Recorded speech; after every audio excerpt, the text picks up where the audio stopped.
तो सभी का स्वागत है शैडो राकेश एक्सप्लेनर चैनल पर। तो चलिए आज के मनहवा को शुरू करते हैं। स्वर्गीय दानव महल जहां सब कुछ शांत था, वहां अचानक हवा में हलचल होने लगी। एक महान विस्फोट जो वोन्ही द्वारा बनाई गई कौशल से उत्पन्न हुआ ने पूरे महल को निगल लिया, उसके हर कोने को नष्ट कर दिया। बर्फीली जमीन पर बैठा यान वुई अपने अतीत को याद कर रहा था। उसे हमेशा से पता था कि उसका जीवन एक त्रासदी है, लेकिन उसने कभी नहीं सोचा था कि उसका अंत इस तरह होगा। गिरती हुई बर्फ ने उसे एक खास दिन की याद दिलाई, वो दिन जब वह कुछ युवाओं के मुक्कों और लातों के नीचे पीड़ा सह रहा था। वे उसे छोड़ते समय उसे श्राप दे रहे थे। समूह के नेता ने चेतावनी दी, अगर तुमने दोबारा बदकिस्मती की बात की तो अगली बार हालात और बुरे होंगे। जाते जाते वह समूह उसका मजाक उड़ाता रहा। उन्होंने उसे केवल आधा डैनन और एक टूटा हुआ निचला डैनन होने के लिए ताना मारा। उसे भूतों द्वारा सताए जाने, अनाथ होने और अधूरे डैनन के कारण शर्मिंदा किया। इन सारे अपमानों का सामना करते हुए यान वुई कुछ नहीं कर सका सिवाय अपने अंदर की भावनाओं को साझा करने के। गुस्से और नफरत से भरा उसने जमीन से एक पत्थर उठाया और बिना किसी झिझक के उस युवक के पीछे पहुंच गया जो उसका मजाक उड़ा रहा था। युवक के ध्यान भटकने का फायदा उठाकर उसने अपना बदला लिया। इस घटना के बाद यान वुई ने खुद को सबसे अलग कर लिया।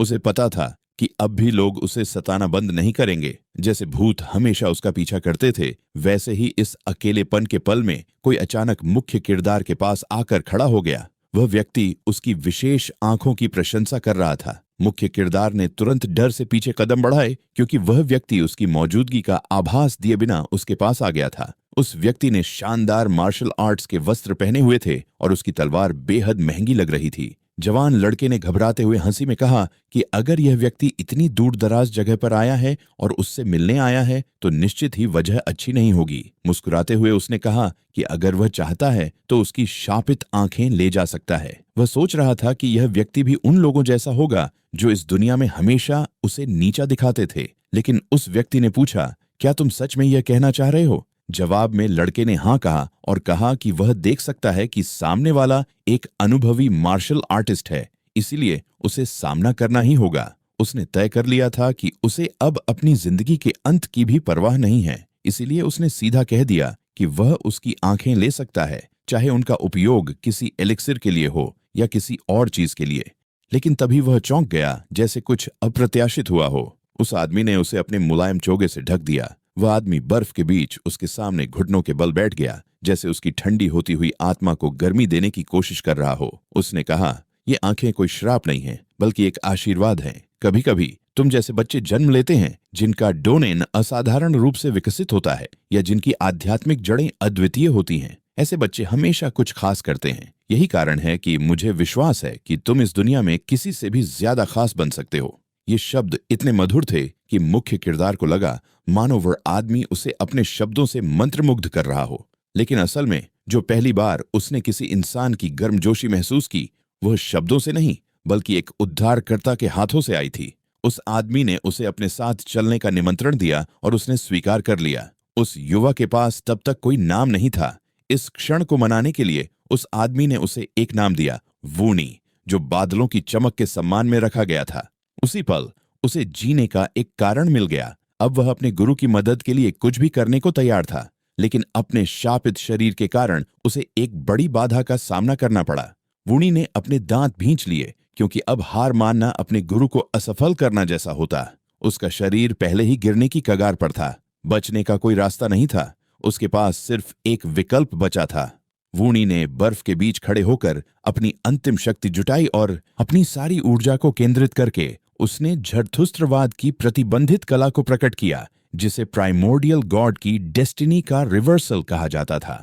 यह प्रतिबंधित जादू प्राचीन पुजारियों द्वारा पुनर्जन्म से बचने के लिए इस्तेमाल किया जाता था, जिसमें उनकी आत्मा को किसी और के शरीर में स्थानांतरित कर दिया जाता था। लेकिन यह जादू प्रतिबंधित था, क्योंकि यह लगभग हमेशा असफल होता था, और यदि स्थानांतरण सफल भी होता तो आत्मा और नए शरीर के असंगत होने पर परिणाम अक्सर बुरे होते थे। वुई ने इस जादू को सक्रिय करने के लिए डेमन ड्रैगन तलवार के बचे हुए रहस्यमयी टुकड़ों की शक्ति का उपयोग किया। उसके पैरों के नीचे एक सुनहरी जादुई चक्र प्रकट हुआ। अब इस जादू को पूरा करने के लिए उसे केवल अपनी किस्मत पर दांव लगाना था। उसने उस महल की ओर देखा जहां उसका गुरु आराम कर रहे थे और मन ही मन प्रार्थना की कि उसके लौटने तक उसके गुरु सुरक्षित रहें।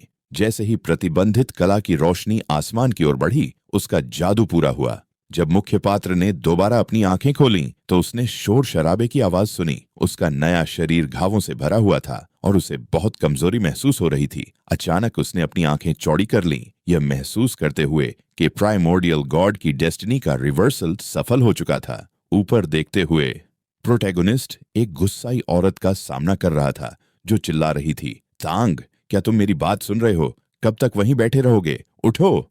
जैसे ही वह खड़ा हुआ, प्रोटैगोनिस्ट को यह अजीब इत्तेफाक लगा कि जिस शरीर का वह मालिक बना है, उसका पहले मालिक का नाम वून वी था। तभी वह औरत जो एक डंडा पकड़े हुए थी, अचानक उस पर हमला करने के लिए आगे बढ़ी, क्योंकि वह उसकी बात का ठीक से जवाब नहीं दे रहा था। हालांकि प्रोटैगोनिस्ट ने डंडे को पकड़ लिया और उसके हाथ को कसकर रोक दिया। उसने औरत की तरफ अपनी डराने वाली आंखों से घूरते हुए कहा, तुम्हारी सांसों से बदबू आ रही है। क्या तुम अपना बदसूरत चेहरा मुझसे दूर रख सकती हो, आंटी? ये सुनकर वह औरत कांप उठी और अपना हाथ पीछे खींच लिया। दांत भींचते हुए उसने पूछा, तुमने मेरी इस ग्रेसफुल सीख को कैसे ठुकराने की हिम्मत की और इतनी बेअदबी कैसे दिखाई? गुस्से में वह जल्दी से कमरे से बाहर चली गई, लेकिन जाते जाते यह चेतावनी दे गई कि जब तक वह अपनी गलती नहीं समझ लेगा, तब तक उसे यहां से बाहर नहीं जाने दिया जाएगा। कमरे में खामोशी छा गई। वून वी ने घेरसश ली और उस शरीर की बची हुई यादों का विश्लेषण किया। उसे यह समझ में आया कि वह औरत उस शरीर की सौतेली मां थी जिसका वह अब मालिक बन चुका था। उसने सोचा, प्राइमोर्डियल गॉड के भाग्य का उलटफेर तभी काम करता है जब शरीर लगभग निष्प्राण हो। उसे एहसास हुआ कि इस औरत ने उस शरीर के साथ क्या किया था। एक बच्चे ने, जिसने उस शरीर पर कब्जा कर लिया था, याद किया कि उसकी पिछली जिंदगी दुख और दुर्भाग्य से भरी हुई थी, लेकिन टांग के जीवन में भी कोई सरलता नहीं थी। नायक ने अपने नए शरीर का परीक्षण किया और पाया कि यह न तो प्रशिक्षित था और न ही उसकी काया मजबूत थी। ये देखकर उसे आश्चर्य नहीं हुआ कि उसका पुनर्जन्म हुआ है। और दिखाओ उन हरामखोरों को जिन्होंने मेरी पीठ में छुरा घोंपा और स्वर्गीय दानव दिव्य संप्रदाय से पंगा लिया कि उन्होंने आखिर किससे पंगा लिया है। इसी के साथ हमारा आज का एपिसोड खत्म होता है। मिलते हैं अगले एपिसोड में।